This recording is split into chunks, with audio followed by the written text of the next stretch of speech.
It's been a stunning advance. Ukraine's rout of Russian invaders has recaptured 6,000 square kilometers, Ukraine's president says. This land was held by Russia just a few days ago. Now it's providing a rich harvest to Ukraine's army of abandoned Russian equipment. The Russian Z symbol painted over. The guns ready to kill Russians. The recapture of Ízium, a strategic prize, accelerated by precision strikes from new artillery donated by Western allies.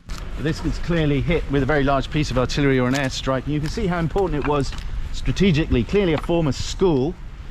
There's a kind of children's painting on the wall, but it's also got these large holes which would have been dug to store tanks or armored personnel carriers, even artillery pieces. There's 1, 2, 3, 4, 5.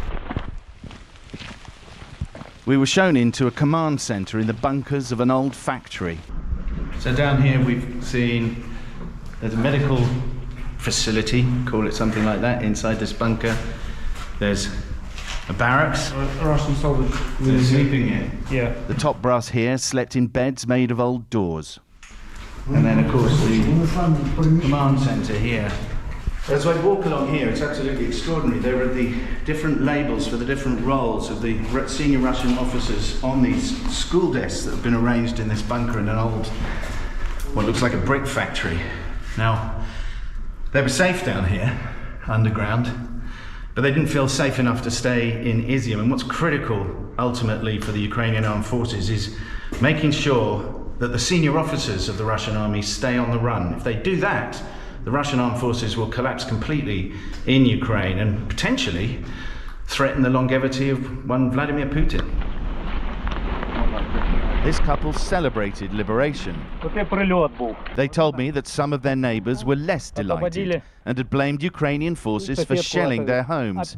But he insisted the incoming shells never hit the checkpoints or Russian artillery base right outside his house, and so blamed the Russians for false flag attacks on civilians. He said the Russians behaved like pigs. They stole everything from all the empty houses before they ran away. The Russian guns were busy here, their wooden ammunition boxes now stockpiled for winter fuel. And to the Ukrainian victors here, the spoils have been rich. The capture of Ízium and the rout of Russia here has broken a key link in Putin's logistics chain in the battle for the East. Now you have the remarkable scene of a tank coming to collect an abandoned Russian howitzer. I asked him if it had been a hard fight. Not really, he said.